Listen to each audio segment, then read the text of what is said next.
Haleluya. Salam sejahtera di dalam kasih Tuhan Yesus Kristus bagi kita semua saudara dimanapun kita berada. Anugerah Tuhan yang besar senantiasa menyertai kita. Bahkan kita bersyukur malam ini kita ada dalam renungan Sosyanim.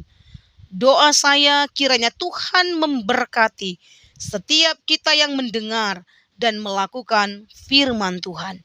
Mari kita berdoa.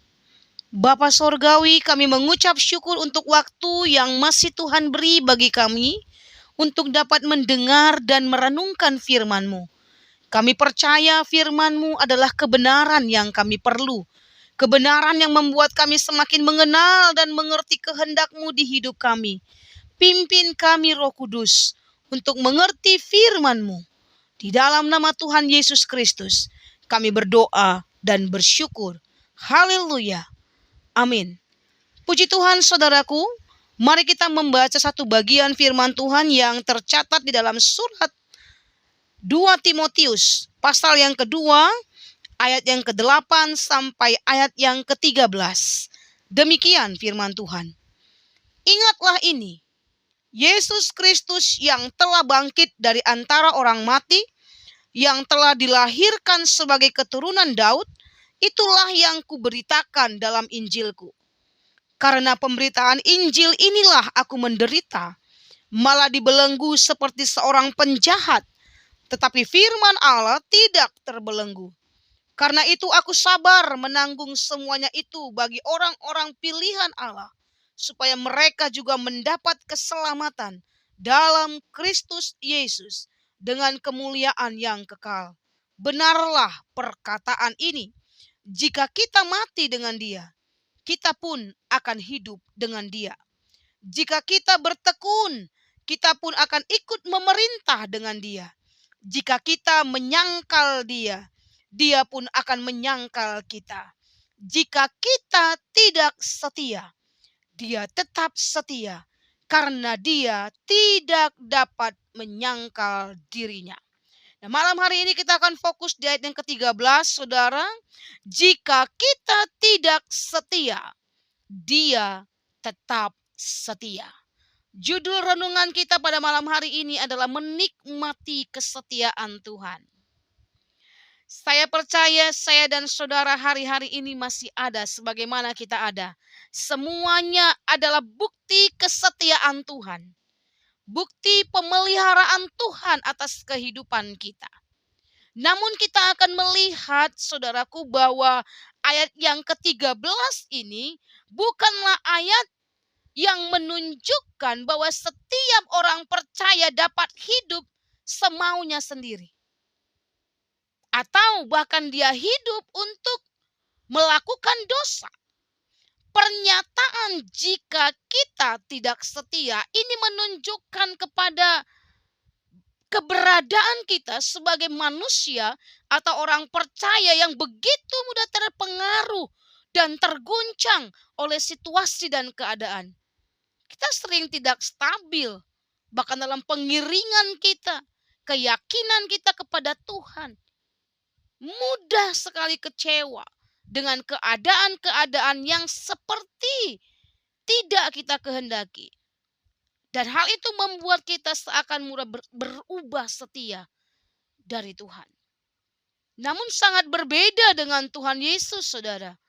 Tentu kita tahu bahwa Tuhan yang kita percaya itu adalah Tuhan yang setia. Sebab kesetiaannya adalah dasar atau sifat Tuhan itu sendiri. Mazmur 89 ayat yang ke-9 berkata, "Ya Tuhan, Allah semesta alam, siapakah seperti Engkau? Engkau kuat ya Tuhan, dan kesetiaan-Mu ada di sekelilingmu." Mazmur yang ke-33 ayat yang ke-4 berkata, "Sebab firman Tuhan itu benar, segala sesuatu dikerjakannya dengan kesetiaan." Firman Tuhan itu benar. Manusia sering salah, tetapi Tuhan, Dia benar. Apa yang dikerjakannya, Dia kerjakan dengan kesetiaan.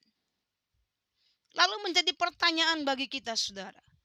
Bagaimana kita dapat menikmati kesetiaan Tuhan yang tidak pernah berubah oleh situasi dan kondisi apapun? Bagaimana kita dapat menikmati kesetiaan Tuhan yang kekal, yang tidak akan pernah mengalami perubahan dalam situasi dan kondisi apapun? Mari kita melihat pada ayat yang ke-8. Ingatlah ini, Yesus Kristus yang telah bangkit dari antara orang mati, yang telah dilahirkan sebagai keturunan Daud, itulah yang kuberitakan dalam Injilku. Hal yang pertama bagaimana kita dapat menikmati kesetiaan Tuhan adalah tetaplah kita berfokus hanya kepada Tuhan Yesus Kristus.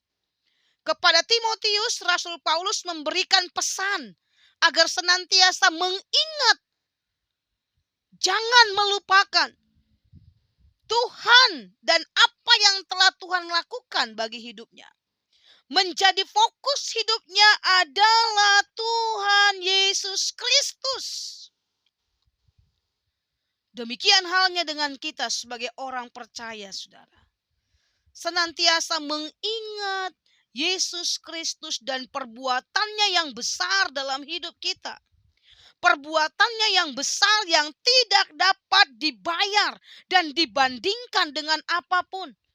Kehidupan kita yang ada di dalam dosa, Tuhan bawa supaya kita mengalami kehidupan di dalam Dia. Namun seringkali seakan-akan kondisi dan keadaan yang sedang kita alami, kita besar-besarkan. Yang sebenarnya itu tidaklah penting. Mengingat semua hal yang tidak baik dari orang lain. Kekecewaan terhadap orang lain karena mereka tidak seperti yang kita harapkan. Mengeluh dan bersungut-sungut untuk sesuatu hal yang sebenarnya tidak perlu untuk dikeluhkan. Kita cenderung berharap pengakuan akan diri kita dari orang lain. Dan ketika itu tidak kita dapatkan, kita menjadi kecewa. Dan itu yang selalu kita ingat. Tetapi firman Allah malam hari ini mengingatkan kita. Nikmatilah kesetiaan Tuhan dengan fokus hanya kepada Dia. Ketika kita fokus kepada Tuhan Yesus Kristus, maka kita akan mengalami berkat-berkat yang firman Allah katakan, berkat-berkat rohani yang disediakan, bahkan jasmani kita pun diberkati oleh Tuhan. Namun ketika kita tidak fokus, kesetiaan kita tidak lagi kepada Kristus Yesus, tetapi kepada diri kita sendiri, maka kita akan mengalami hal-hal yang merugikan diri kita sendiri. Hal yang kedua, bagaimana kita dapat menikmati kesetiaan Tuhan? Hal yang kedua adalah bersedialah menderita untuk Injil. Ayat yang ke-9 firman Tuhan berkata, karena pemberitaan Injil inilah aku menderita, malah dibelenggu seperti seorang penjahat. Tetapi firman Allah tidak terbelenggu. Maksudnya bukan berarti orang percaya hidupnya harus susah, serba kekurangan atau terus mengalami tekanan-tekanan. Yang dimaksudkan adalah penderitaan karena melakukan kebenaran. Salah satu hal yang firman Allah nyatakan adalah bahwa sebagai orang-orang tebusan Allah, maka daging ini harus disalibkan. Yang kedua, bahwa kita harus tunduk kepada kehendak Tuhan. Itulah kebenaran. Bukan lagi kepada kehendak-kehendak pribadi, kehendak-kehendak kita terhadap orang lain. Seakan-akan seluruh kehidupan orang lain harus kita yang putuskan, kita yang harus atur seperti yang kita kehendaki. Dan kita mulai berpikir apa yang kita lakukan itu baik. Dan itulah yang Tuhan kehendaki. Belum tentu, saudara. Kehendak Tuhan yang kita lakukan itu tentunya tidak akan bertentangan dengan kebenaran Allah. Sebab kehendak Tuhan adalah kebenaran yang harus kita lakukan. Ada harga yang tentunya harus kita bayar untuk kita dapat menikmati kesetiaan Tuhan. Hidup tidak lagi seperti yang kita mau, tetapi seperti yang firman Tuhan mau. Sekalipun keadaan kita sepertinya membelenggu hidup kita ini, namun firman Allah berkata dengan tegas bahwa firman-Nya tidak akan terbelenggu oleh apapun, situasi apapun. Firman yang berkuasa sanggup melepaskan dan menolong kita untuk tetap berlaku setia, taat, dan bertekun kepada Tuhan Yesus. Roh Kudus kiranya akan menolong kita untuk tetap setia dan terus ada dalam intim bersama dengan Tuhan, membangun hubungan yang dekat, erat dengan Tuhan. Mazmur 18 ayat yang ke-26 berkata, terhadap orang-orang yang setia, Engkau berlaku setia.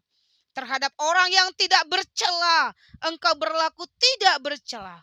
Mari kita tetap setia kepada Kristus Yesus. Bukan karena semua keadaan yang kita jalani dalam keadaan-keadaan yang baik. Namun dalam keadaan yang tidak baik sekalipun, tetaplah kita berlaku setia. Dia yang telah menebus saya dan saudara, tetap setia sampai selamanya. Mari kita berdoa. Terima kasih Tuhan Yesus Kristus untuk kesetiaan-Mu bagi kami. Sekalipun kami sering berlaku tidak setia, namun kasih-Mu mengangkat kami kembali. Ajar kami untuk tetap memilih menikmati kesetiaan-Mu dengan tetap fokus hanya kepadamu dan kebenaran-Mu.